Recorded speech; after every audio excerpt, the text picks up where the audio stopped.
Namaskar, Jai CLC. I'm Neeraj Chasta, Team Physics CLC Sikar. Welcomes you all in PYQ Solutions for JEE students. जहाँ पर हम लोग JEE mains के 2023 और 2024 के सारे प्रीवियस ईयर क्वेश्चंस जो है उनके सॉल्यूशंस बच्चों को प्रोवाइड करा रहे हैं, जिसमें हम लोगों ने अभी एक पहला सेक्शन जो कंप्लीट किया है मॉडर्न फिजिक्स का पार्ट 1 जो है उसका सॉल्यूशन हम लोगों ने देखा। अब अपन चलेंगे मॉडर्न फिजिक्स पार्ट 2 पर। हम उम्मीद करते हैं कि ये जो हमारी कोशिश है ये आप लोग को बहुत अच्छी साबित हो रही होगी, आप इनका भरपूर फायदा उठा रहे होंगे। एक बहुत ही बड़ा क्वेश्चन बैंक जो है ये CLC आप देश भर के बच्चों को दे रही है कि वो बच्चे अपने टॉपिक्स कंप्लीट होने के बाद प्रीवियस ईयर का एक बेटर आइडिया लगे बच्चों को और वो इन क्वेश्चंस के इन सॉल्यूशंस को देखकर अपनी स्किल्स को इंप्रूव कर सके, ये हमारी कोशिश है। तो ये आपके लिए सीरीज जो है वो बहुत फायदेमंद साबित होगी, ये हमारी उम्मीद भी है और हमारी कोशिश भी है। चलते हैं अपन दूसरे पार्ट की तरफ, that is modern physics part 2।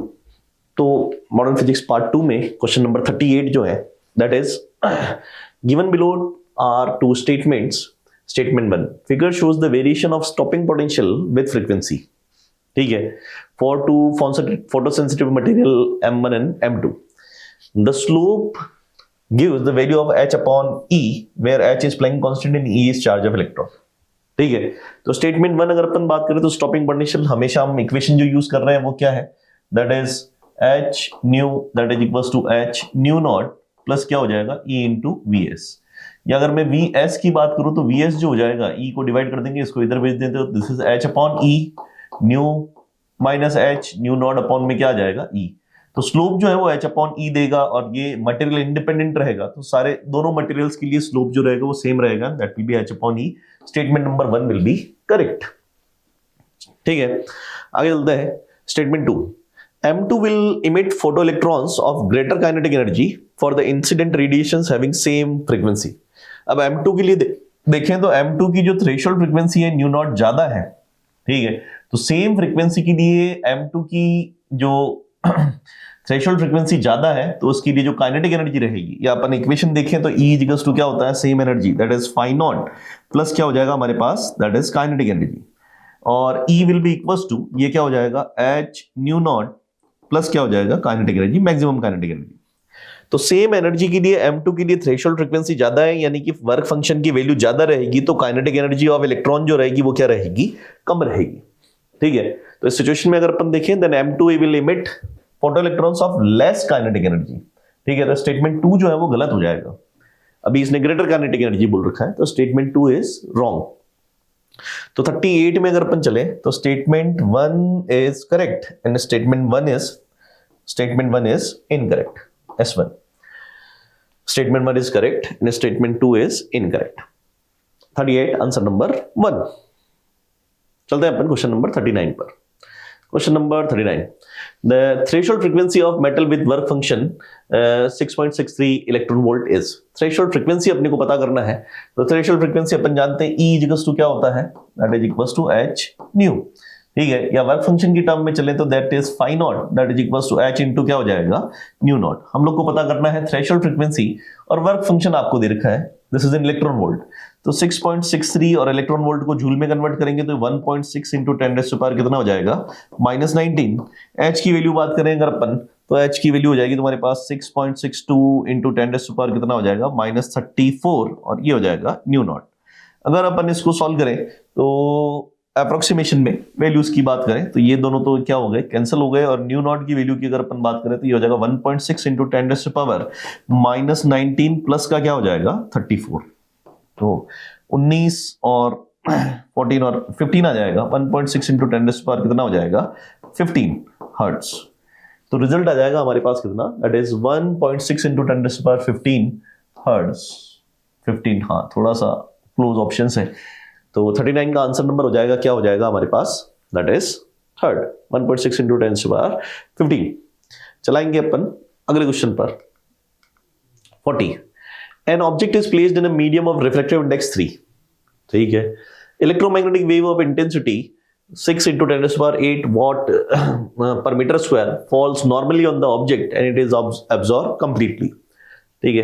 The radiation pressure on the object will be, तो रेडिएशन प्रेशर जो होता है, रेडिएशन प्रेशर की अगर अपन बात करें तो वो होता है आई बाई सी, पर अगर मीडियम में है तो रेडिएशन प्रेशर हो जाएगा आई बाई वी, कितना हो जाएगा वी, या इसको अगर अपन आगे लेके चलते हैं तो आई बाई ये वी की वैल्यू सी बाई क्या हो जाएगा म्यू, तो मीडियम में रेडिएशन प्रेशर जो हो जाएगा that is equal to mu I by कितना आ जाएगा सी। वैल्यू उसको पुट करते हैं, म्यू की वैल्यू की बात करें तो म्यू रिफ्रैक्टिव इंडेक्स कितना है 3, आई की बात करें देन आई इंटेंसिटी अपने को दे रखी है दैट इज 6 into 10⁻⁴ कितना हो जाएगा 8, अपॉन में स्पीड ऑफ लाइट हो जाएगा 3 into 10⁻⁴ कितना हो जाएगा 8, तो 10⁸ से 10⁸ कैंसिल, इधर इसको कैंसिल करेंगे तो दिस विल बी 3 न्यूटन पर क्या हो जाएगा मीटर, 3 क्या 6 newton per metre square. Then the radiation pressure for the given condition 6 newton per metre square. Medium का ध्यान रखना है that the speed in the medium will be equals to C by mu, तो 6 newton per metre square. 40 का answer number आ जाएगा 2। चलाते हैं अपन अगले क्वेश्चन पर, question number 41। In photoelectric experiment the energy of 2.48 electron volt radiates on the photosensitive material of stopping potential was measured to be 0.5 volt. Work function of the photosensitive material will be, देखो भाई energy अपने को दे रखी E that is equals to how much 2.48 electron volt, ठीक है। और stopping potential जो है, स्टॉपिंग पोटेंशियल आपको Vs दे रखा है दैट इज 0.5 वोल्ट, जिसकी वजह से अगर मैं मैक्सिमम काइनेटिक एनर्जी की बात करता हूं तो वो होता है E into Vs होता है, तो सीधा सीधा इसमें E लगा देते हैं, तो that is 0.5 electron volt will be the maximum kinetic energy. अगर अपन वर्क फंक्शन की बात करें then we know that E will be equals to phi not plus क्या हो जाएगा हमारे पास Km, और अगर अपन Km की बात करते तो ये हो जाएगा E माइनस कितना हो जाएगा फाई नॉट, E की value that is 2.48 minus phi not की वैल्यू कितनी हो जाएगी तुम्हारे पास, सॉरी फाई नॉट की वैल्यू अगर पता करनी है तो इसको इधर शिफ्ट कर देते हैं, then phi not the work function of the photosensitive material phi not will be equals to क्या हो जाएगा E माइनस क्या आ जाएगा Km, E की वैल्यू 2.48 माइनस Km की वैल्यू जो आ रही है दैट इज 0.5 इलेक्ट्रॉन वोल्ट, तो रिजल्ट अपना आ जाएगा 1.98 electron volt. The work function of the photosensitive material will be equals to 1.98 electron volt. 41 का आंसर नंबर आ जाएगा 1.98 इलेक्ट्रॉन वोल्ट, ठीक है। सिंपल इक्वेशन है। अगर अपन देखें तो यहाँ पर एनर्जी कन्वर्जन के लिए आप ध्यान रखेंगे kinetic energy Q into V होता है, स्टॉपिंग पोटेंशियल अपने को क्या दे रखा है 0.5 दे रखा है, और आप इलेक्ट्रॉन को ही रोक रहे हो तो सीधा सीधा इलेक्ट्रॉन वोल्ट में उसकी वैल्यू जो हो जाएगी वो क्या हो जाएगी 0.5 इलेक्ट्रॉन वोल्ट। चलते हैं अपन क्वेश्चन नंबर 42 पर। Given are two statements, one is labeled as assertion and the other is labeled as reason R. Number of photons increase with the increase in frequency of light. Frequency increase करने की वजह से number of photons increase नहीं होते हैं, intensity increase करने पर number of photons increase होते हैं। Maximum kinetic energy of emitted electrons increases with the increase in frequency of incident radiation. Maximum kinetic energy E is equals to अपन देखें तो क्या है h nu, और वो काम आता है किसमें फाई नॉट प्लस क्या हो जाएगा Km। अगर मैं इंसिडेंट फ्रीक्वेंसी बढ़ाता हूं, फ्रीक्वेंसी ऑफ इंसिडेंट रेडिएशन बढ़ाता हूं तो मैक्सिमम काइनेटिक एनर्जी क्या हो जाएगी इंक्रीज हो जाएगी।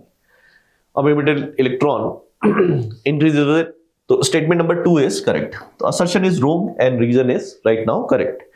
तो A and R correct, A is correct नहीं, A is not correct but R is correct, A is not correct but R is correct। 42 का आंसर नंबर हो जाएगा 4। चलाते अपन क्वेश्चन नंबर 43 पर। 43 which of the following statement is not true about stopping potential? Stopping potential, तो stopping potential E that is equals to क्या होता है phi not plus E into Vs हो जाएगा, ठीक है, और ये हो जाएगा E that is h nu that is equals to phi not plus क्या हो जाएगा EVs। EVs stopping potential depends upon the frequency of incident light, frequency change होगी तो स्टॉपिंग पोटेंशियल चेंज होगा, बात सही है। It increase with increase in intensity, नहीं गलत है, इंटेंसिटी पर डिपेंड नहीं करता है, ये फ्रीक्वेंसी पर डिपेंड करता है, ठीक है। It is 1/e times the maximum kinetic energy of, तो यही होता है Km, Km is equals to क्या होता है E into Vs, तो Vs की वैल्यू जो हो जाएगी वो क्या हो जाएगी Km अपॉन क्या हो जाएगा E, तो 1/e times of maximum kinetic energy of emitted electron. It depends on the nature of emitter material. तो इमिटर मटेरियल ऑब्वियसली बात है कि फाइनोड क्या होना है उसके हिसाब से स्टॉपिंग पोटेंशियल यहाँ पर डिसाइड होगा. फाइनोड अगर बढ़ गया तो स्टॉपिंग पोटेंशियल कम हो जाएगा क्योंकि maximum kinetic energy of electron will reduce. तो आंसर नंबर अपना वैसे अपने को पता चल गया है. 2 is the incorrect statement. Stopping potential does not depend on intensity. ठीक है.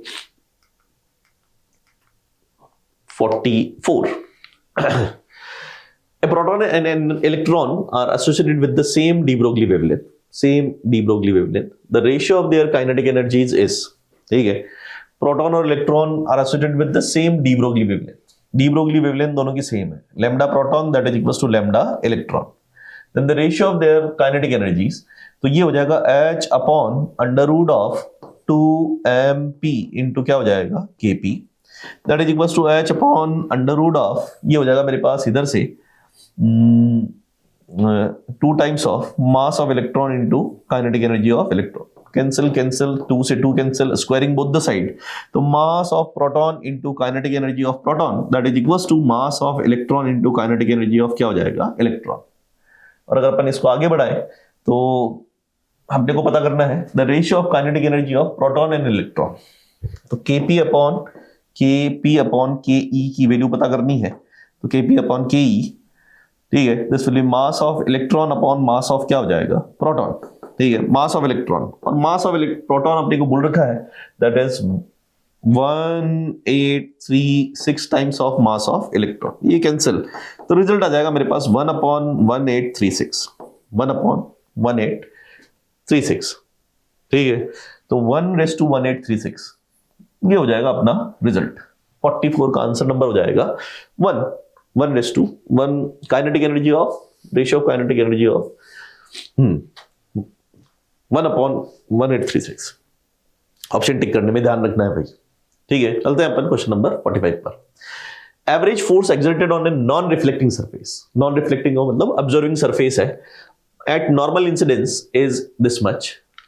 इफ द इंटेंसिटी इज 360 वाट पर सेंटीमीटर स्क्वायर, ये नंबर तो ऐसा ही कुछ लिखा हुआ है, is the light energy flux. Light energy flux का मतलब, लाइट एनर्जी फ्लक्स जो होता है, एनर्जी फ्लक्स जो है वो इंटेंसिटी है. इंटेंसिटी होती है वाट पर मीटर स्क्वायर. तो ये इंटेंसिटी दे रखी है. During the span of 1 hour 30 minutes, then the area of the surface will be, then the area of the surface. देखो एवरेज फोर्स की अगर अपन बात करें तो फोर्स जो चलता है वो क्या होगा तुम्हारे पास, that is power upon speed of light. ये अपन जानते हैं. और पावर जो होती है, और this force is for absorbing surface, absorbing surface के लिए. और पावर जो हो जाएगा वो क्या हो जाएगा, IA अपॉन क्या हो जाएगा C. ठीक है, इस फॉर्मूले को याद रखने का तरीका, P इक्वल्स टू क्या होता है, F इंटू V होता है. तो P जो हो जाएगा वो F इंटू इलेक्ट्रोमैग्नेटिक रेडिएशंस के लिए क्या हो जाएगा C. तो F will be equals to power upon क्या हो जाएगा C. और पावर जो है वो क्या होता है, अगर इंटेंसिटी की बात करें तो पावर पर यूनिट क्या होता है, एरिया. तो पावर जो हो जाएगी that is intensity into area upon C हो जाएगा. याद रखने का तरीका. तो फोर्स की वैल्यू दे दी आपको, that is 2.4 into 10⁻⁻⁴.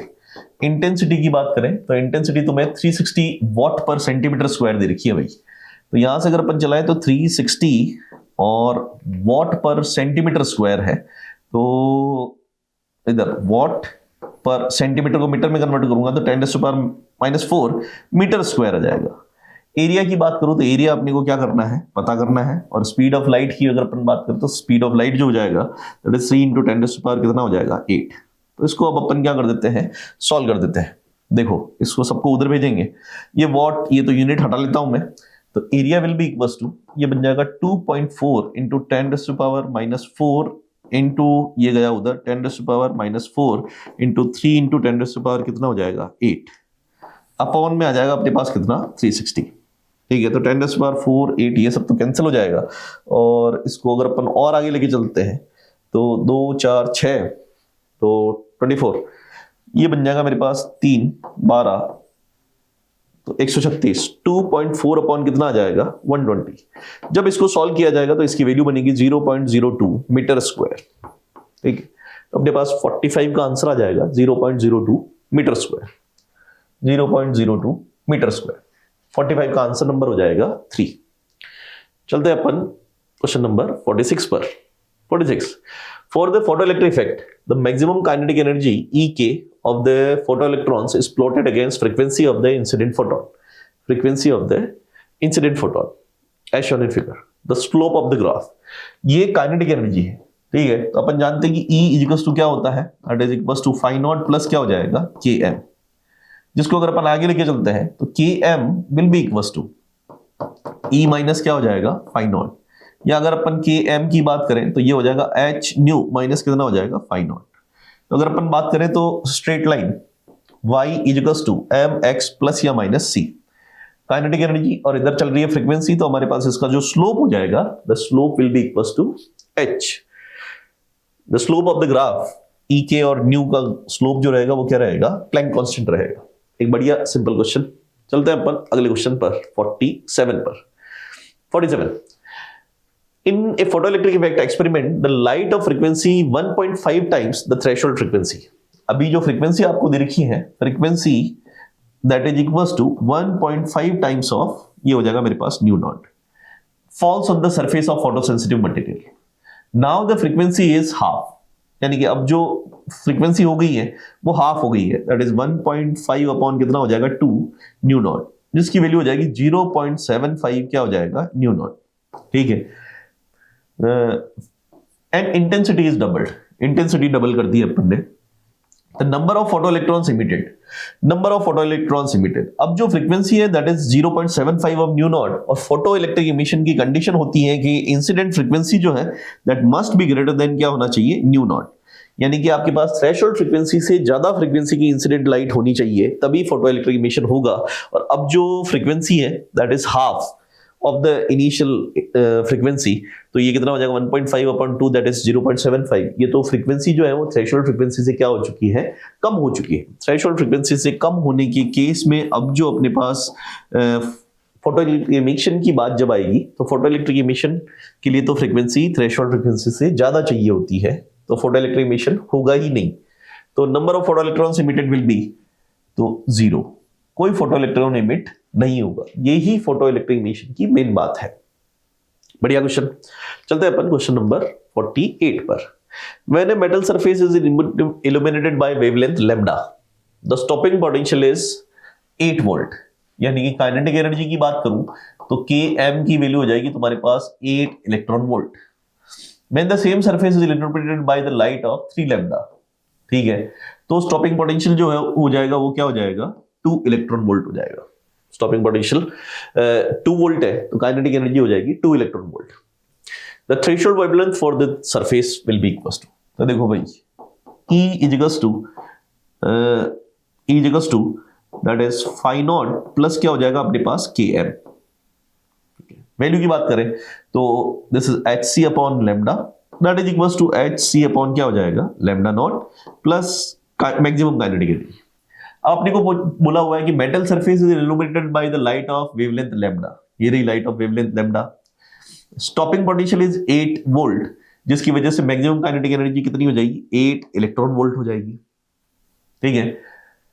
When the same surface is illuminated by the light of wavelength 3 lambda, अब जो है लाइट ऑफ वेवलेंथ 3 लैम्डा है तो hc अपॉन क्या हो जाएगा 3 lambda that is equals to hc upon क्या हो जाएगा लैम्डा नॉट प्लस वेवलेंथ जो अगर मैक्सिमम काइनेटिक एनर्जी की बात करें तो ये क्या हो जाएगा 2 इलेक्ट्रॉन वोल्ट हो जाएगा। तो इसको अगर अपन लेके चलते हैं तो अब अपने को यहाँ पर क्या करना है, थ्रेशोल्ड वेवलेंथ पता करना है, यानी कि लैम्डा नॉट की वैल्यू पता करनी है। तो मैं क्या करता हूँ, इस इक्वेशन को 4 से मल्टीप्लाई कर देता हूँ, दिस इज इक्वेशन नंबर 1, और इसको 4 से मल्टीप्लाई करूंगा तो 4hc upon 3 lambda that is equals to 4hc upon क्या हो जाएगा लैम्डा नॉट प्लस का क्या हो जाएगा 8 इलेक्ट्रॉन वोल्ट। ये हो जाएगी इक्वेशन नंबर 2। और मैं क्या करता हूं 1 से 2 को क्या कर देते हैं सब्ट्रैक्ट कर देते हैं, या 2 से 1 को सब्ट्रैक्ट कर लो, 2 - 1 कर लेते हैं। 2 - 1 इसमें से इसको सब्ट्रैक्ट करूंगा तो ये बन जाएगा 4hc अपॉन 3 लैम्डा माइनस हो जाएगा hc अपॉन क्या हो जाएगा lambda that is equals to इधर 4hc अपॉन क्या हो जाएगा lambda not minus hc upon क्या हो जाएगा लैम्डा नॉट। 8 से 8 क्या हो जाएगा कैंसिल, ठीक है। तो इसको अगर अपन लेके चलते हैं तो 4/3 माइनस ये हो जाएगा 1, तो एक तो hc से hc से hc से hc कैंसिल, ठीक है। तो 1 बाई लेमडा इधर हो जाएगा 4/3 minus 1 not is equals to this is 4 by lambda not minus 1 by lambda not, ये हो जाएगा 3 बाई लेमडा नॉट। ठीक है, इसको अगर अपन लेके चलते हैं this will be how much 1 by lambda और इधर बन जाएगा 1/3 that is equals to 3 upon कितना हो जाएगा लेमडा नॉट 1/3। तो क्रॉस मल्टीप्लीकेशन करते हैं 1 lambda, then lambda naught will be equals to कितना हो जाएगा 9 lambda। Cross multiplication this is 3 and this is lambda, तो 9 lambda हमारा रिजल्ट रहेगा। एक बहुत ही बढ़िया क्वेश्चन है ये। तो 48 का आंसर नंबर हो जाएगा मेरे पास कितना 2 9 lambda। ठीक है, वो सिंपल कैलकुलेशन है जो आप देख सकते हैं। 49 a proton, an electron and an alpha particle have the same energies their de Broglie wavelengths will be compared as, तो सेम एनर्जी है de Broglie wavelength lambda is equals to h upon under root of 2mk। Kinetic energy same है, जिसका मास कम होगा उसकी de Broglie wavelength ज्यादा रहेगी। तो electron का मास of electron is less then mass of proton is less then mass of alpha. तो मास जिसका कम है lambda of electron will be greater than lambda of proton will be greater than lambda of क्या हो जाएगा alpha. ठीक है, तो lambda electron will be greater than lambda proton, lambda electron will be greater than lambda proton will be greater than lambda alpha। 49 का answer number हो जाएगा 4, alpha नहीं इधर भी ये 49 का आंसर 4। चलते हैं अपन क्वेश्चन नंबर 50 पर। 50 when UV light of wavelength 300 nanometer incident on metal surface having work function इतना, the electron emission take place, the stopping potential will be। ठीक है, 300 नैनोमीटर की बात हो रही है, तो 300 नैनोमीटर के अकॉर्डिंग अगर अपन चलते हैं तो HC की वैल्यू आपको दे रखी है दैट इज 21240 इलेक्ट्रॉन वोल्ट पर नैनोमीटर। ठीक है, तो अगर मैं एनर्जी की बात करता हूं तो एनर्जी क्या हो जाएगी HC अपॉन क्या होता है लैम्डा। तो एनर्जी ऑफ फोटोन HC की पूरी वैल्यू आपको दे रखी है 1240 इलेक्ट्रॉन वोल्ट नैनोमीटर अपॉन में लैम्डा कितना है अपने पास वेवलेंथ 300 नैनोमीटर 300 नैनोमीटर है। नैनोमीटर से नैनोमीटर कैंसिल, ये से ये कैंसिल, ये बन जाएगा 124 अपॉन कितना हो जाएगा 30। ठीक है, तो इसको अगर अपन देखें 124/3 जो बन जाएगा मेरे पास 4। ठीक है, और 4.30 तो 120 और 4 जो है दैट इज 1 पॉइंट समथिंग ले लेते हैं इसको 13 के आसपास आ जाएगा ये इलेक्ट्रॉन वोल्ट। ठीक है, या इसको 12.4 कर लो। ठीक है, तो 0.13 बन जाएगा 0.4/3 0.13 के आसपास 4.13 हो जाएगा। अब अपने को ये बोल रखा है कि 2.13 का क्या है हमारे पास वर्क फंक्शन है, 2.13 वर्क फंक्शन है, तो E इक्वल्स टू हो जाएगा मेरे पास कितना फाई नॉट प्लस का हो जाएगा कौन E इंटू VS। ये बन रहा है तुम्हारे पास 4.13 electron volt that is equals to इधर ये बन रहा है वर्क फंक्शन दे रखा है having work function 2.13 electron volt plus का E इंटू कितना हो जाएगा VS। इसको इधर भेज देते हैं तो E into VS will be equals to 4.13 minus 2.13 ये हो जाएगा 2 इलेक्ट्रॉन वोल्ट। इलेक्ट्रॉन से इलेक्ट्रॉन कैंसिल कर देते हैं तो स्टॉपिंग पोटेंशियल विल बी क्या हो जाएगा 2 वोल्ट। एक बढ़िया क्वेश्चन है, तो स्टॉपिंग पोटेंशियल अपने को जो मिलेगा that will be 2 volt. 2 volt stopping potential we will obtain. तो 50 का आंसर नंबर हो जाएगा 2 वोल्ट। चलते हैं अपन अगले क्वेश्चन नंबर 51 पर। नेक्स्ट क्वेश्चन है question number 51 that is from the statement given below we need to choose the correct statement. The option number 1 या statement number 1 we need to choose the correct answer from it. The angular momentum of an electron in nth orbit is the integer multiple of h bar। ठीक है, electron का angular momentum in nth orbit is integer multiple of h bar. h बार जो होता है वो h upon 2 पाई होता है। ठीक है, तो ये जो हो जाएगा तो h बार अपॉन 2 होता है, mvr बराबर क्या होता है mvr बराबर क्या होता है एंड h अपॉन कितना रहेगा 2 पाई। ठीक है, तो h अपॉन 2 पाई जो है दैट इज h बार। बिल्कुल ठीक है ये, तो हमारे पास ये हो जाएगा statement number 1 is correct. Nuclear forces do not obey inverse square law. Nuclear forces जो है वो इनवर्स स्क्वायर लॉ को ओबे नहीं करते हैं, ये भी बात सही है। Nuclear forces are spin dependent, ये भी बात सही है। न्यूक्लियर फोर्सेज जो है वो स्पिन पर डिपेंड करते हैं। Nuclear forces are central and charge independent. Nuclear forces charge independent तो होते हैं पर सेंट्रल फोर्स नहीं होते हैं, तो ये गलत हो जाएगा, ठीक है। And stability of nucleus is inversely proportional to the value of packing fraction. Stability of nucleus is inversely proportional to the value of packing fraction, ये बात भी सही है। तो हमारे पास स्टेटमेंट जो है वो करेक्ट हो जाएंगे A, B, C and E. A, B, C and E only. The correct options are A, B, C and E only. ठीक है, तो ये हमारे पास कंडीशन रहेगी। 51 का आंसर नंबर आ जाएगा फर्स्ट। चलते हैं अपन अगले question number 52। Given below are two statements. Statement number 1, most of the mass of atom and all of the positive charge are concentrated in a tiny nucleus and the electrons revolve around it. It is Rutherford model. ये बात बिल्कुल सही है। Rutherford model का conclusion यही था, ठीक है।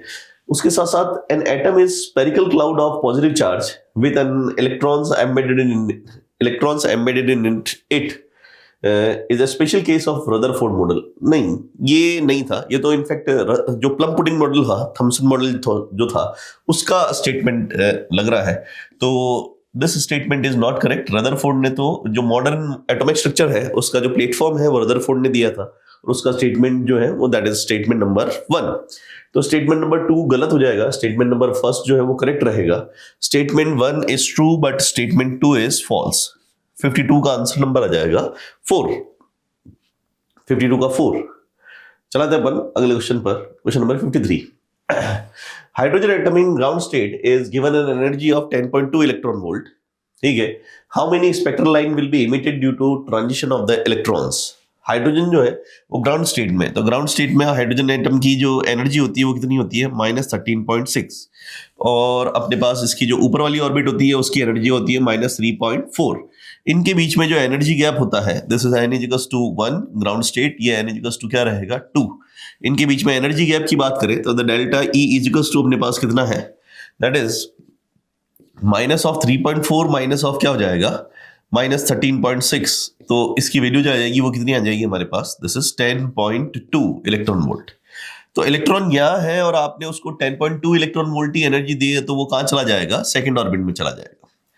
अब अपने को ये पूछा हुआ कि अगर इलेक्ट्रॉन सेकंड ऑर्बिट में गया है तो आपको how many spectral line will be emitted. Now emission spectrum, जब इलेक्ट्रॉन वापस लोअर ऑर्बिट में आएगा तो आपको इमिशन स्पेक्ट्रम में कितनी लाइन मिलेगी। तो ये सेकंड ऑर्बिट में से इलेक्ट्रॉन कहाँ आएगा, वापस फर्स्ट ऑर्बिट में आएगा। तो इस टाइम पर हम लोग को E = h new energy radiate होगी और आपको एक ही स्पेक्ट्रल लाइन मिलेगी जिसका ट्रांजिशन जो होगा that will B from 2 to 1।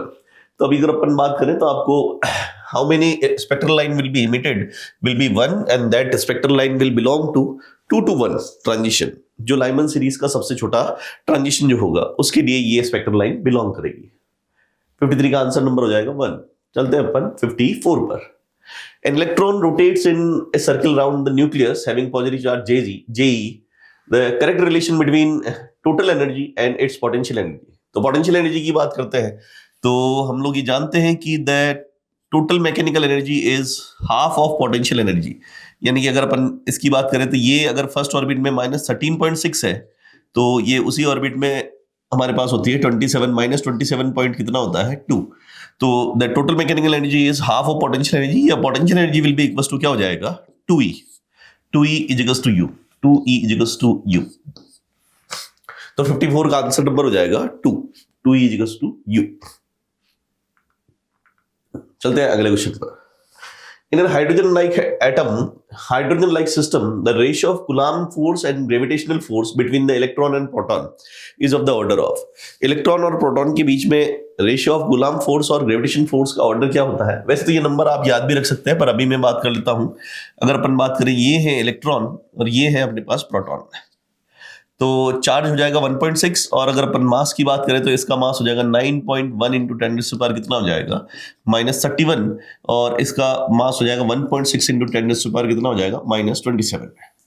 जब मैं कूलम्ब फोर्स की बात करूं, कोलम्बियन फोर्स, तो कूलम्ब फोर्स की बात करें that is equal to K Q1 Q2 K Q1 Q2 upon क्या हो जाएगा R²। जो बन जाएगा 9 इंटू 10⁹ इंटू हो जाएगा 1.6 इंटू 10⁻, कितना हो जाएगा -19 का हो जाएगा स्क्वायर अपॉन में क्या हो जाएगा आर स्क्वायर। उसी जगह पर ग्रेविटेशन फोर्स की बात करूं तो ये हो जाएगा हमारे पास 6-7 इंटू 10⁻11 m1 m2 9.1 इंटू 10⁻, कितना हो जाएगा -31 इंटू हो जाएगा 1.6 इंटू 10⁻, कितना हो जाएगा माइनस का 27 g m1 m2 upon are square, ये हो जाएगा मेरे पास आर स्क्वायर। ठीक है, अगर अपन इनका रेशियो करते हैं तो रेशियो करने पर आर स्क्वायर से आर स्क्वायर कैंसिल, और यहां पर ये नंबर्स का रेशियो अगर करेंगे coulomb force upon gravitation force को अगर अपन सॉल्व करेंगे तो इसका जो ऑर्डर बन के आएगा that will B order of 10⁻39। इस नंबर्स को आप सॉल्व कर सकते हैं, that will be in the order of 10⁻39। Coulomb force इतना ज्यादा पावरफुल होगा ग्रेविटेशन फोर्स के रेस्पेक्ट में। तो ये नंबर्स आप सॉल्व कर सकते हैं, और ऐसे ये रिजल्ट आप इलेक्ट्रॉन प्रोटॉन बेसिक सिस्टम के लिए याद भी रखा जा सकता है। चलते हैं अपन क्वेश्चन नंबर 56 पर। 56 क्वेश्चन नंबर 56 ये बोल रहा है the radius of third stationary orbit of electron for Bohr atom is r. ठीक है, थर्ड ऑर्बिट की radius. The radius of fourth stationary orbit, तो अगर अपन जानते हैं कि रेडियस की बात करें तो बोर मॉडल में रेडियस दैट इज 0.529 एंगस्ट्रॉम, ये हो जाएगा n स्क्वायर बाई क्या होता है z। ठीक है, n स्क्वायर बाई z। तो अगर अपन देखें then r is proportional to क्या हो जाएगा n स्क्वायर, जिसके अकॉर्डिंग अगर अपन बात करें r4 अपॉन r3 दिल बी इक्वल्स टू, ये हो जाएगा 4 स्क्वायर अपॉन क्या हो जाएगा 3 का स्क्वायर। ठीक है, तो यहां से r4 की वैल्यू हो जाएगी 16 बटा कितना आ जाएगा 9, और r3 की वैल्यू अपने को r दे रखी है तो 16 बटा 9 r आ जाएगा। तो 16 बटा 9 r, the radius of fourth stationary orbit will be 16/9 r। चलते हैं अपन अगले क्वेश्चन पर, question number 57। The ratio of shortest wavelength of Balmer series to the shortest wavelength of Lyman series for the hydrogen atom is. Balmer series जो होता है वो कहां पर होता है, that is for n equals to 2। और नेक्स्ट जो है दैट इज लाइमन सीरीज, तो लाइमन सीरीज क्या किस में होता है, n इक्वल्स टू 1 के लिए होता है। The ratio of shortest wavelength shortest तब होगी जब ट्रांजिशन सबसे लार्जेस्ट होगा। तो सबसे लार्जेस्ट ट्रांजिशन होता है इनफाइनाइट से, एक तो आ रहा है अपने पास किसमें 2 में, ये तो हो जाएगा shortest largest transition of the बामर series, और इसको बोल सकते हैं shortest wavelength of the बामर series. और इसके अलावा अगर अपन बात करें लाइमन में इनफाइनाइट से कहां आ रहा है 1 में आ रहा है, इन दोनों का रेशियो अपने को क्या करना है कैलकुलेट करना है। तो लैम्डा बामर या 1 upon lambda Balmer that is equals to, ये हो जाएगा R Z square 1 upon n1 square दैट इज 2 स्क्वायर माइनस 1 अपॉन क्या हो जाएगा इनफाइनाइट। इधर से 1 अपॉन लैम्डा लाइमन की बात करें तो ये भी हो जाएगा R Z square 1 upon 1 square minus क्या हो जाएगा 1 अपॉन इनफाइनाइट। ठीक है, जिसको अगर अपन रेशियो करते हैं यहां से सॉल्व करते हैं तो आर जेड स्क्वायर से R Z square cancel, this is lambda Lyman upon lambda क्या हो जाएगा बामर दैट इज इक्वल्स टू, इधर बन जाएगा तुम्हारे पास 1/4, ये तो हो जाएगा 0, ये भी 0, 1/4 अपॉन ये हो जाएगा 1, या अगर अपन देखें तो 1/4 इसका रिजल्ट आ जाएगा। अपने को पूछा है ratio of shortest wavelength of Balmer series to the Lyman पूछा है, बामर टू लाइमन पूछा है, तो बामर अपॉन ये हो जाएगा मेरे पास Lyman that will be equals to 4:1 क्या हो जाएगा 1, 4:1 विल बी द रिजल्ट। तो 4:1, वैसे भी बामर का ट्रांजिशन छोटा रहेगा, तो उसकी वेवलेंथ ज्यादा रहेगी, बामर की वेवलेंथ ज्यादा, 4:1 विल बी द रिजल्ट। 57 का आंसर नंबर आ जाएगा 3। चलते हैं अपन क्वेश्चन नंबर 58 पर। 58 according to Bohr theory the moment of momentum का मतलब angular momentum of an electron revolving in fourth orbit of hydrogen atom. तो हम लोग जानते हैं for an electron in fourth orbit mvr बराबर क्या होता है nh अपॉन कितना हो जाएगा 2 पाई। फोर्थ ऑर्बिट में बात करें तो ये हो जाएगा मेरे पास 4h अपॉन कितना हो जाएगा 2 पाई, तो ये कैंसिल, तो ये हो जाएगा 2h अपॉन कितना हो जाएगा pi. In the fourth orbit 2h upon कितना आ जाएगा angular momentum 2h upon pi, 2h upon pi. 58 का आंसर नंबर आ जाएगा 3, 2h अपॉन पाई। चलते हैं अपन अगले क्वेश्चन पर, क्वेश्चन नंबर 59 पर। 59 the angular momentum of an electron in a hydrogen atom is proportional to angular momentum of an electron.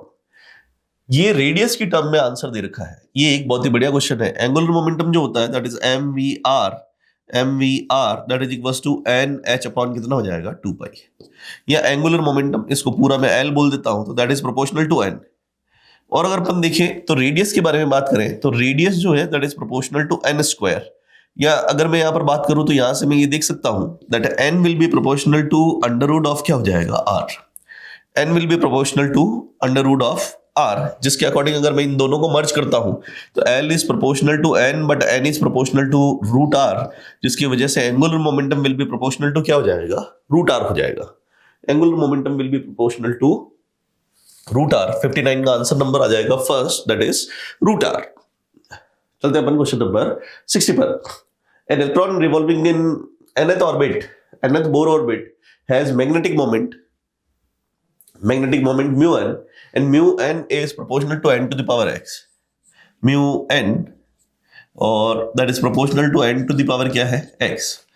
The value of x is, तो अगर अपन यहां पर बात करें तो केवल दो क्वांटिटीज है, एक तो है एंगुलर मोमेंटम और एक है मैग्नेटिक मोमेंट। ये दोनों ही चीजें जो है ये क्वांटाइज्ड है और ये n पर डिपेंड करती है, n पर, that is proportional to n and it is independent of z। ठीक है, और इनफैक्ट अगर अपन एंगुलर मोमेंटम की टर्म में अगर म्यू की बात करें, मैग्नेटिक मोमेंट की बात करें तो ये हो जाता है EL upon 2m। EL upon 2m will be equals to the magnetic moment. तो magnetic moment will be proportional to angular momentum, और एंगुलर मोमेंटम जो है वो किस पर डिपेंड करता है, that angular momentum is proportional to n, जिसकी वजह से मैग्नेटिक मोमेंट भी n के ही क्या होगा प्रोपोर्शनल होगा। तो अगर अपन यहां पर बात करें then magnetic moment mu n will be proportional to n to the power क्या हो जाएगा 1, यानी कि जो x की वैल्यू रहनी है x will be equal to कितना आ जाएगा तुम्हारे पास 1। एंगुलर मोमेंटम और मैग्नेटिक मोमेंट दोनों ही क्वांटिटीज जो है वो क्वांटाइज्ड होती है और ये केवल n पर डिपेंड करती है, z पर डिपेंड नहीं करती है। तो x will be equal to 1। तो 60 का आंसर नंबर आ जाएगा अपना फर्स्ट, दैट इज 1। चलते हैं अपन अगले क्वेश्चन पर। तो क्वेश्चन नंबर 61 जो है वो बोलता है if the wavelength of first member of Lyman series of hydrogen is lambda, then the wavelength of the second member will be। Lyman series का जो फर्स्ट मेंबर है, Lyman series का फर्स्ट मेंबर जो है उसकी वेवलेंथ लैम्डा दे रखी है। तो लाइमन सीरीज का जो फर्स्ट मेंबर रहेगा वो ट्रांजिशन कहां से कहां तक होगा 2 से 1 में। The wavelength of the second member will be, तो सेकंड मेंबर जो रहेगा उसका ट्रांजिशन कहां से कहां तक होगा, दैट इज 3 to 1 में ट्रांजिशन होगा। तो इसके लिए लिखना चाहें अगर अपन तो 1 अपॉन लैम्डा पहला member that is equals to R Z square, this is 1 upon 1 square minus 1 upon क्या हो जाएगा 2 स्क्वायर। और दूसरे मेंबर के लिए लिखना चाहते हैं तो 1 by lambda 2 that is equals to R Z square, ये हो जाएगा 1 बाई 1 स्क्वायर माइनस 1 बाई क्या हो जाएगा दूसरा मेंबर जो आएगा दैट इज 3 स्क्वायर। ठीक है, रेशो कर लेते हैं। तो रेशो करने पर आर जेड स्क्वायर से आर जेड स्क्वायर कैंसिल, इधर चला जाएगा lambda 2 upon lambda 1 that is equals to 1 minus ये आ जाएगा अपने पास कितना, ये लैम्डा 2 ऊपर चला जाएगा 1 माइनस 1 बाई कितना आ जाएगा 4 अपॉन आ जाएगा 1 माइनस 1 बाई कितना आ जाएगा 9, जिसको अगर अपन सॉल्व करते हैं तो 1 minus 1 by 4 this will B 3 by 4 और ये बन जाएगा अपने पास कितना 8 बाई 9 ये बन जाएगा। तो अगर अपन इसको आगे लेके चलते हैं तो 9 3 ये हो जाएगा 27 अपॉन कितना आ जाएगा 32, 27 अपॉन 32। या लैम्डा 2 की अगर मैं बात करूं तो लैम्डा 2 हो जाएगा तुम्हारे पास 27 अपॉन 32 इंटू क्या हो जाएगा lambda 1, 27 upon 32 lambda, 27 upon 32 lambda. तो क्वेश्चन नंबर 61 का आंसर नंबर आ जाएगा कौन 2, 27 अपॉन 32 लैम्डा। चलते हैं अपन आगे question number 62। The longest wavelength associated with the partial series is, longest wavelength associated with the partial series, तो पार्शियल सीरीज लाइमन मामर पाश्चन। ठीक है, और पाश्चन के लिए अगर अपन बात करें तो पाश्चन के लिए n इक्वल्स टू हो जाएगा हमारे पास 3 और इसमें ट्रांजिशन जो होगा इनफाइनाइट से अगर 3 में आ रहे हैं तो ट्रांजिशन की लेंथ सबसे बड़ी होगी और उस टाइम पर लैम्डा जो होगा that will B minimum. Longest wavelength जो होगी लैम्डा मैक्सिमम जो होगा उसके लिए ट्रांजिशन सबसे छोटा होगा। ठीक है, E इक्वल्स टू अपन बात करें hc अपॉन लैम्डा, तो एनर्जी जिसकी जितनी कम होगी उतना ही वेवलेंथ ज्यादा होगा। तो लॉन्गेस्ट वेवलेंथ होगी 4 से 3 का जो ट्रांजिशन होगा, 4 से 3 का ट्रांजिशन लेंथ कम तो वेवलेंथ क्या रहेगी ज्यादा रहेगी and that will be the longest wavelength. तो 4 से 3 वाला ट्रांजिशन जो रहेगा 1 upon lambda that is equals to R Z square 1 upon n1 square, तो ये हो जाएगा मेरे पास कौन 3 स्क्वायर माइनस 1 बाई कितना हो जाएगा 4 स्क्वायर। वैल्यूज सब दे रखी है हमने को, 1/λ that is equals to r की वैल्यू 1.097 इंटू 10⁻⁴ कितना हो जाएगा 7। ठीक है, पार्शियल सीरीज। तो जेड के लिए अपन बात कर लेते हैं, तो हाइड्रोजन एटम की बात कर रहे हैं, ये हो जाएगा 1/9/1 कितना हो जाएगा 60। ठीक है, इस चीज को जब अपन सॉल्व करेंगे, ये 1/λ की वैल्यू है, तो नंबर्स को पुट करके अपन सॉल्व करेंगे तो हमारे पास जो रिजल्ट बनेगा दैट विल बी 1.876 इंटू 10⁻⁻�6। ठीक है, ये कैलकुलेशन है, ये तो ऑब्वियसली आपको परफॉर्म करनी है, 1/9 माइनस 1/16 और रेसिप्रोकल कर लेंगे उसका, तो that will B that result obtained will be equals to 1.876 into 10⁻⁻�6. This will be the longest wavelength associated with the partial series. ठीक है, तो चलते हैं अपन अगले क्वेश्चन पर, question number 63। Which of the following nuclear fragments correspond to the nuclear fission between one neutron and uranium isotope? Uranium का neutron से अगर डिसइंटीग्रेशन हो रहा है, जिसमें यूरेनियम फिशन हो रहा है, न्यूक्लियर फिशन रिएक्शन में आपको क्या रिजल्ट्स मिलते हैं? तो सबसे ज्यादा प्रोबेबिलिटी जो प्रोडक्ट बनने की होती है वो होती है बेरियम, क्रिप्टॉन, और उस प्रोसेस में 3 न्यूट्रॉन रिलीज होंगे। तो यूरेनियम 235 की डिसइंटीग्रेशन से, फिशन प्रोसेस से, न्यूक्लियर न्यूट्रॉन की वजह से मिलते हैं बेरियम, क्रिप्टॉन पर 3 न्यूट्रॉन मिलेंगे, बेरियम, क्रिप्टॉन और 3 neutron. This will be the most probable reaction occurring during the fission process of the uranium. ठीक है, तो बढ़िया क्वेश्चन है, ये याद रखने लायक बात है। चलते हैं अपन क्वेश्चन नंबर 64 पर। 64, in hypothetical fission reaction the identify the particle R is. तो अपने को ये पार्टिकल पता करना है, हाइपोथेटिकल रिएक्शन चल रही है, तो ये 92 अगर अपन बात करें तो ZLHS will be equals to ZRHS। Right hand side में Z की वैल्यू और लेफ्ट हैंड साइड में Z की वैल्यू जो रहेगी वो क्या रहेगी, बैलेंस रहेगी। चार्ज कंजर्वेशन को न्यूक्लियर रिएक्शन फॉलो करती है, तो 36, 6 और 6 12, 5 और 4 9, तो ये तो बैलेंस हो रहा है, यानी कि जो भी R होने वाला है उसका जो Z रहेगा वो कितना रहेगा, 0 हो जाएगा। इधर अगर अपन बात करें तो 141, 143 और 134 हो जाएगा ये। ठीक है, अगर अपन यहाँ बात करें, ये बन रहा है हमारे पास 141 और ये हो गया 92, तो बन जाएगा मेरे पास कितना 92, तो 133 आ जाएगा ये। ठीक है, और 133, तो 133 सॉरी 233 और इधर बन रहा है 236, यानी कि बनने वाला जो है इधर अगर अपन ये 3 की बात करें तो ये कितना हो जाएगा 1 आ जाएगा, तो 0R1 बनेगा, यानी कि Z प्रोटॉन तो 0 है पर A जो है वो अपने पास कितना है 1 है, इसका मतलब ये जो रहेगा वो क्या रहेगा, एक न्यूट्रॉन रहेगा। तो 3 न्यूट्रॉन इस रिएक्शन में क्या रहेंगे, रिएक्शन में क्या होंगे, रिलीज होंगे। न्यूट्रॉन की अगर अपन बात करें तो न्यूट्रॉन का न्यूट्रॉन को रिप्रेजेंट करने का तरीका होता है दैट इज 0 and 1, तो अपने रिजल्ट में आ रहा है कि 0 और 1 आ रहा है, इसका मतलब ये न्यूट्रॉन होना चाहिए। That is by balancing the Z and by balancing the A we can calculate that it will be a neutron। ठीक है, सिंपल क्वेश्चन है। चलते हैं अपन अगले क्वेश्चन पर, question number 75। If M0 is the mass of isotope 5B12, MP and Mn are the mass of proton and the neutron, then the nuclear binding energy of the isotope is। तो nuclear binding energy क्या होती है, binding energy होती है हमारे पास that is Z mass of proton plus n mass of neutron minus total mass of nucleus into कितना होता है c²। तो अरेंज कर लेते हैं इधर। अगर मैं यहाँ पर बात करूं binding energy, mass of proton, total proton कितने हैं 5 time of mass of proton plus neutron कितने 5 और 7 12, सो 7 time of mass of neutron. और आपको आइसोटॉप का मास कितना दे रखा है, mass of the nucleus is m0, तो माइनस ऑफ क्या हो जाएगा m0 इंटू कितना आ जाएगा c², minus m0 into c²। तो अपना रिजल्ट जो आ जाएगा that is 5mp plus 7mn minus m0 into कितना हो जाएगा c²। 65 का आंसर नंबर आ जाएगा अपना 3। ठीक है, third will be the answer of this question, 65 का 3। चलते हैं अपन अगले क्वेश्चन पर, question number 66। The explosive in the hydrogen bomb is mixture of 1H1, 1H2, 3Li6 and some condensed form.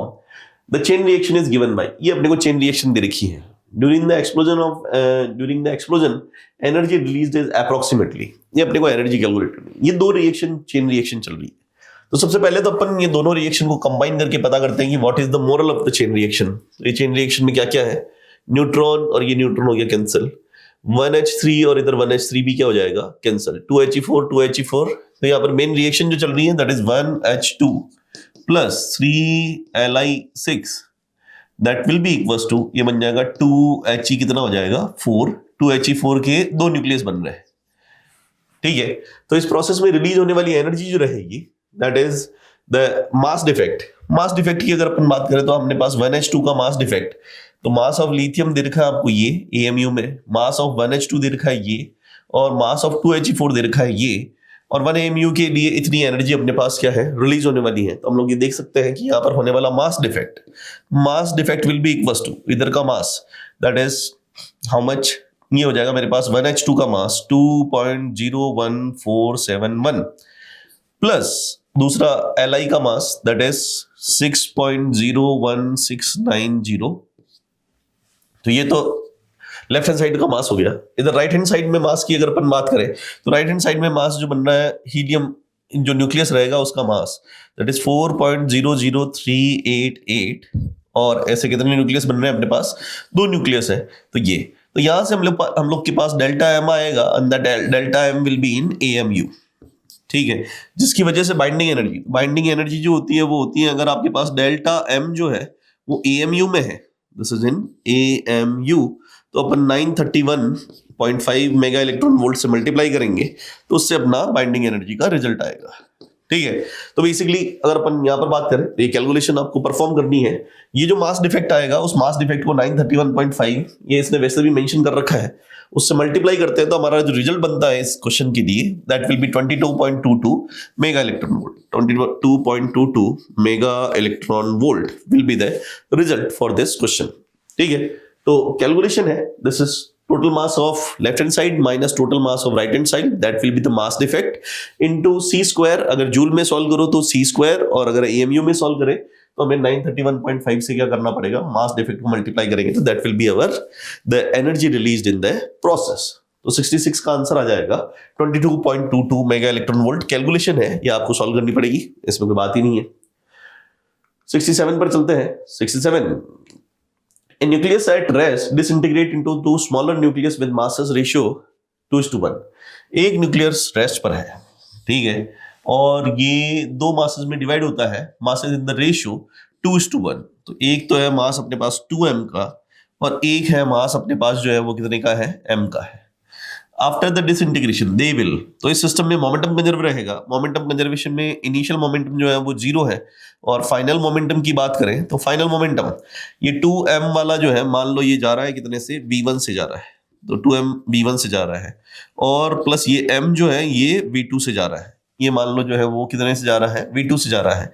तो मोमेंटम कंजर्वेशन की अगर अपन बात करें तो 2m v1 plus m into कितना हो जाएगा v2 that is equals to 0, या अगर अपन देखें then 2m v1 that is equals to minus of m into कितना हो जाएगा v2, ये से ये कैंसिल, और v1 upon v2 will be equals to minus of क्या आ जाएगा, v1 अपॉन v2 1/2। तो दोनों जो है वो 1/2 वेलोसिटी रेशियो में जाएंगे, पर माइनस ये शो करता है कि दोनों किस तरह जाएंगे, अपोजिट डायरेक्शन में जाएंगे।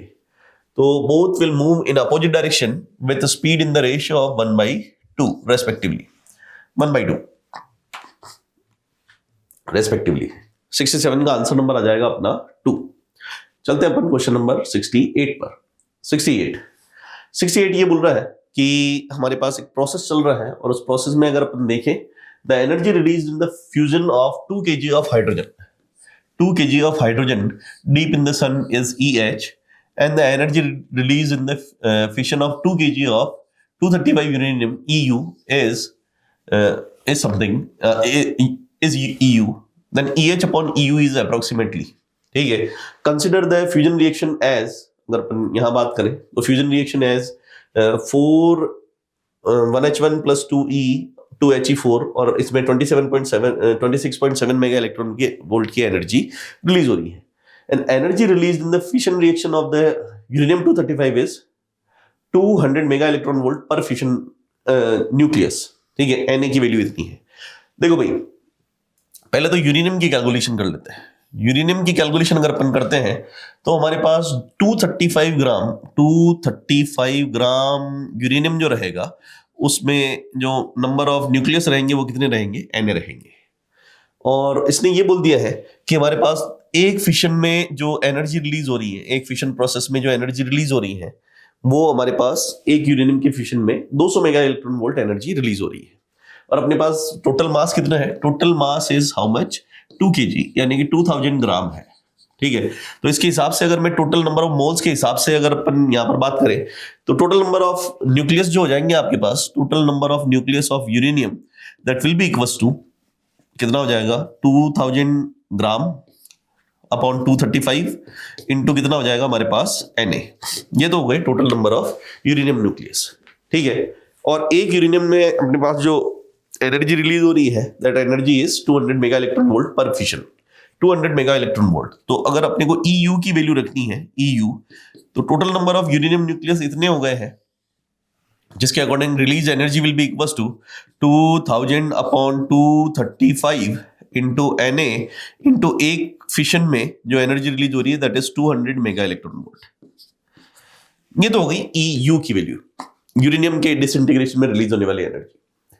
अब अपन यहां पर हाइड्रोजन के लिए बात करें तो हाइड्रोजन के लिए अगर अपन देखें तो टोटल नंबर ऑफ मोल्स कितने हो जाएंगे, हाइड्रोजन का जो टोटल नंबर ऑफ मोल्स रहेंगे, EH की बात करते हैं तो मास आपके पास मास जो है वो 2 kg है। ठीक है, और molar mass hydrogen atomic form में है तो एटॉमिक फॉर्म में उसका जो मोलर मास हो जाएगा वो कितना हो जाएगा, 1 हो जाएगा। Number of hydrogen number of moles की बात कर लेते हैं तो वो हो जाएगा मेरे पास कितना, 2000 बाई कितना हो जाएगा, 1। सबसे पहली बात तो ये। ठीक है, और अब अगर अपन आगे चलते हैं तो इधर EH की वैल्यू अगर अपन कैलकुलेट करें तो एक रिएक्शन में हमें कितना एनर्जी रिलीज हो रही है, 26.7 mega electron volt energy release हो रही है। और अगर अपन ये तो नंबर ऑफ मोल्स हो जाएंगे, तो नंबर ऑफ हाइड्रोजन न्यूक्लियस की बात करें तो ये हो जाएगा 2000 अपॉन कितना हो जाएगा, 1 इंटू ये हो जाएगा मेरे पास कितना, Na। एक दूसरी बात करें तो अगर अपन यहाँ पर एक फिशन रिएक्शन जो हो रही है उस एक फिशन रिएक्शन में 4 न्यूक्लियस यूज आ रहे हैं, तो एक फिशन रिएक्शन में अगर अपन फिशन रिएक्शन की एनर्जी की कैलकुलेशन करें तो एनर्जी ऑफ H तो ये हो जाएगा 2000 Na। ये तो टोटल नंबर ऑफ न्यूक्लियस है, एक रिएक्शन में 4 न्यूक्लियस काम में आ रहे हैं और उस एक रिएक्शन में जो रिलीज होने वाली एनर्जी है that release energy is 26.7 mega electron volt. तो ये बन जाएगा मेरे पास कितना, 26.7 मेगा इलेक्ट्रॉन वोल्ट। ठीक है, ये तो टोटल हाइड्रोजन न्यूक्लियस रहेंगे, पर एक रिएक्शन में 4 न्यूक्लियस आ रहे हैं जिसकी वजह से टोटल होने वाली रिएक्शंस जो हो जाएगी वो 500 Na, दिस इज 2004, तो ये 500 Na रिएक्शंस होगी और एक रिएक्शन में एनर्जी कितनी निकल रही है, 26.7 मेगा इलेक्ट्रॉन वोल्ट। तो आपको क्वेश्चन ये पूछा है कि आपको EH अपॉन EU की कैलकुलेशन करनी है। तो EH की बात करें तो ये हो जाएगा अपने पास कैलकुलेशन में, इसको सीधा लिख देता हूं, 500 Na इंटू हो जाएगा मेरे पास कितना, 26.7 मेगा इलेक्ट्रॉन वोल्ट। अपॉन में EU की बात करें तो वो बन रहा है हमारे पास 2000 बटा 235, 2000 बटा ये हो जाएगा 235 Na इंटू 200 इंटू ये आ जाएगा कितना, 200 मेगा इलेक्ट्रॉन वोल्ट से मेगा इलेक्ट्रॉन वोल्ट कैंसिल। तो आप इसको आगे बढ़ा सकते हैं, ये बन जाएगा, एक तो Na से Na कैंसिल हो जाएगा, इसको ऊपर भेज देते हैं तो 235 और ये बन जाएगा हमारे पास कितना, 26 पॉइंट कितना हो जाएगा, 7 अपॉन में 500 से 2000 ये आ जाएगा 4 और इंटू हो जाएगा हमारे पास कितना, 200। ठीक है, तो अप्रोक्सीमेशन में अगर अपन बात करें यहाँ पर तो ये 200, ये 1 हो जाएगा और 26, 7 चौक 28 हो जाएगा। तो इस 7 के आसपास जो अपना रिजल्ट बनेगा। अपने ऑप्शंस को अगर अपन देखें तो इसमें जो वैल्यूज बन रही है उन वैल्यूज को आप सॉल्व करोगे तो हमारे पास 7.62 times will be the ratio. एक बढ़िया क्वेश्चन है जिसमें पूरी डिटेल के बारे में पूछा गया है, तो 7.62 विल बी द आंसर। आप इस कैलकुलेशन को सॉल्व कर सकते हैं। अप्रोक्सीमेशन में अपन ने यहाँ पर कैलकुलेशन कर रखी है, तो 68 का आंसर नंबर हो जाएगा दैट इज 4, 7.62। चलते हैं अपन क्वेश्चन नंबर 69 पर। 69 that is if the atomic mass of 6C12 is 12 AMU and that of the 6C13 is 13.003354 U, required energy to remove the one neutron from 6C13 if the mass of neutron is इतना। ठीक है। तो अगर अपन यहाँ पर बात करें कि 6C13 से रिएक्शन चल रही है, 6C13 से रिएक्शन चल रही है, अपन क्या कर रहे हैं यहाँ पर, ये बन रहा है अपने पास कितना, दैट इज 6C12, और अपने पास एक और क्या बन रहा है, न्यूट्रॉन बन रहा है 0N1। तो आपको ये जो प्रोसेस रन करना है, इस प्रोसेस के लिए जो एनर्जी रिक्वायर होगी, that energy required will be how much. तो एनर्जी कितनी रिक्वायर्ड होगी, इधर जो मास डिफेक्ट हो रहा है उसके रेस्पेक्ट में एनर्जी, अगर स्टेबल न्यूक्लियस बन रहा होता तो एनर्जी रिलीज होती, और अगर स्टेबल नहीं है और आप ब्रेक कर रहे हो तो आपको एनर्जी क्या करनी पड़ेगी, सप्लाई करनी पड़ेगी। तो कितनी एनर्जी सप्लाई करनी पड़ेगी, उसके लिए अगर अपन बात करें तो this will be the energy supplied. ये सब अगर अपन डेटा को सॉल्व करते हैं, तो डेटा को सॉल्व करेंगे तो ये बन जाएगा हमारे पास कितना, इसका मास दे रखा है हमने को कितना, दिस इज 13.003354, ये दे रखा है अपने पास कितना 12.000, और इधर न्यूट्रॉन का मास दे रखा है 1.008665। ठीक है। तो जो होने वाला मास डिफेक्ट है डेल्टा एम जो है, that will be equals to 13.003354 minus of, ये बन जाएगा मेरे पास कितना 13.0000, और ये बन रहा है हमारे पास कितना, दैट इज 8, हाँ एनर्जी आपको देनी पड़ेगी, इसका आंसर नेगेटिव आएगा वैसे भी 8665। This will be the mass defect, ये नेगेटिव में आ रहा है, इसका मतलब आपको एनर्जी जो है वो सिस्टम को सप्लाई करनी पड़ेगी, that the energy release will be equals to delta m into कितना हो जाएगा C स्क्वायर। तो ये भी जो भी डेल्टा एम आ रहा है और उसको अपन C स्क्वायर, और ये AMU में चल रहा है, तो अगर अपन देखें तो energy release will be equals to delta m into कितना हो जाएगा 930 मेगा इलेक्ट्रॉन वोल्ट से अपन इसको क्या करेंगे, मल्टीप्लाई करेंगे। तो देखो इसका रिजल्ट जो बनेगा वो, तो जब अपन इस मास डिफेक्ट को कैलकुलेट करके अगर रिजल्ट 930 मेगा इलेक्ट्रॉन वोल्ट से मल्टीप्लाई करेंगे तो इसका रिजल्ट बनेगा 4.95 मेगा इलेक्ट्रॉन वोल्ट। न्यूक्लियर वाले क्वेश्चंस में आपको थोड़ी सी ये जो डिटेल वाली कैलकुलेशन है वो करनी पड़ेगी, क्योंकि थोड़े से मास डिफेक्ट पर भी बहुत सारी एनर्जी रिलीज होती है। ठीक है। तो इसका रिजल्ट जो आएगा इस क्वेश्चन का, अगर अपन इसको देखें, then this will be the mass defect, और ये प्रोसेस चल रहा है।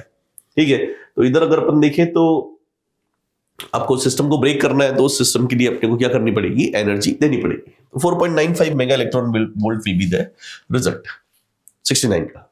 चलते हैं अपन नेक्स्ट क्वेश्चन पर, question number 70। The binding energy of certain nucleus is 18 into 10⁸ joule. How much is the difference between the total mass of the nucleus and the nuclear mass in the given nucleus? ठीक है। तो अपने को binding energy दे रखी है, joule में दे रखा है, तो हम लोग जानते हैं बाइंडिंग एनर्जी क्या होता है, that is delta m into कितना हो जाएगा C स्क्वायर। बाइंडिंग एनर्जी दे रखा है तुमको 18 into 10⁻⁴ कितना हो गया 8। डेल्टा एम की वैल्यू पता करनी है, and this is C square, तो ये हो जाएगा 3 into 10⁻⁴ क्या हो जाएगा 8 का हो जाएगा होल स्क्वायर।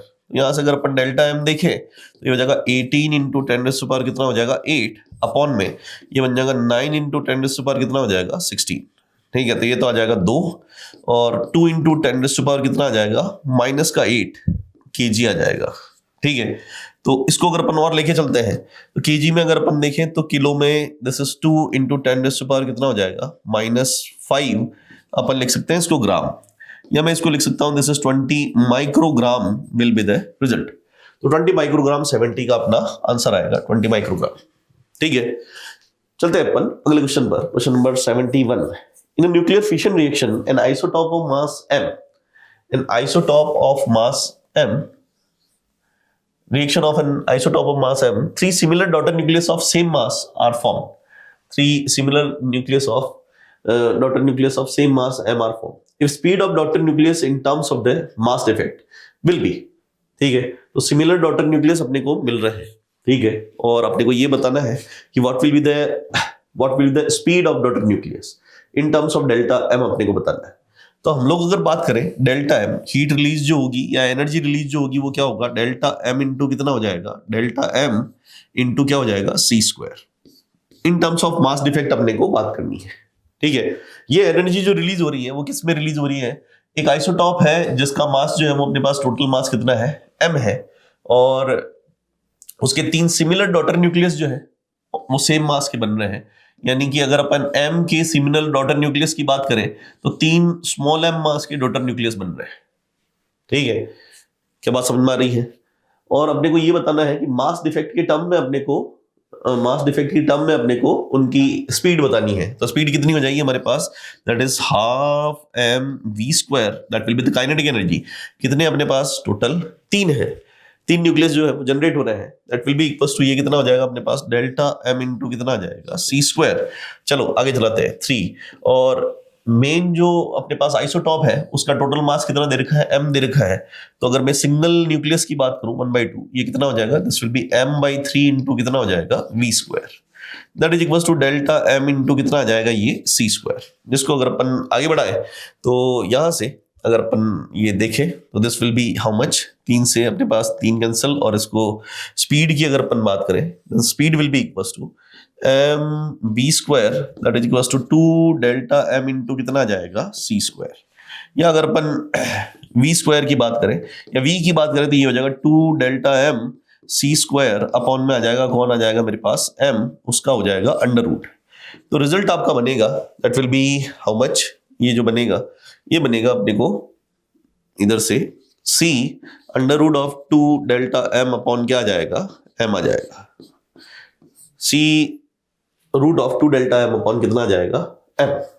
तो c under root of 2 delta m upon कितना आ जाएगा, m। 71 का आंसर नंबर आ जाएगा कितना, 3। ठीक है, c under root of 2 delta m upon m।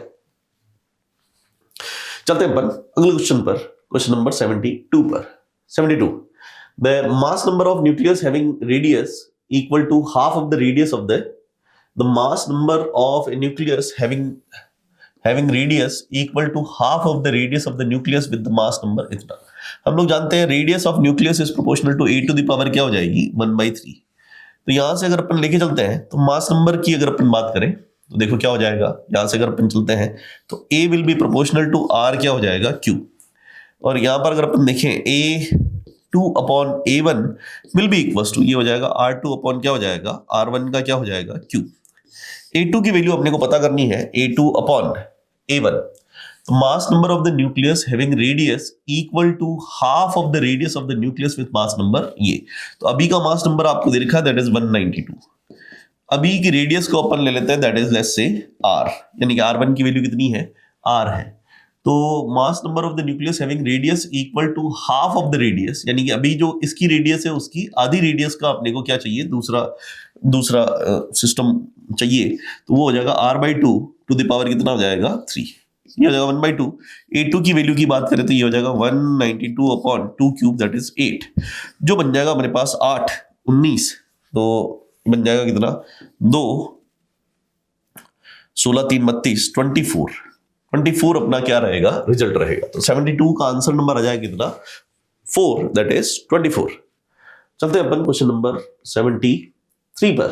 73, the energy equivalent of 1 gram of substance कितना रहेगा। तो 1 ग्राम सब्सटेंस के लिए अपन एनर्जी इक्विवेलेंट की बात करें तो एनर्जी इक्विवेलेंट E जो होता है that is delta m into कितना हो जाएगा, c²। डेल्टा m तुमको 1 ग्राम दे रखा है, 1 इंटू 10⁻³ इंटू c² की वैल्यू हो जाएगी 9 इंटू 10⁻, कितना हो जाएगा, 16। ठीक है, तो एनर्जी जो आ जाएगी वो आ जाएगी हमारे पास 9 इंटू 10⁻, कितना हो गया, 16 जूल हो जाएगा। 16 क्या, 13 जूल हो जाएगा। ठीक है, this is the energy equivalent in joule. अब अपने को आंसर देखना है, तो आंसर अगर अपन देखें तो ये अपने को इलेक्ट्रॉन वोल्ट में दे रखा है, तो अपने को जूल को इलेक्ट्रॉन वोल्ट में कन्वर्ट करना है। तो this will B 9 into 10⁻13 upon 1.6 into 10⁻, कितना हो जाएगा, -19। रिजल्ट आ जाएगा इलेक्ट्रॉन वोल्ट में। आगे लेके चलते हैं, 9/1.6 इंटू 10⁻19 और 13, ये हो जाएगा 22 इलेक्ट्रॉन वोल्ट।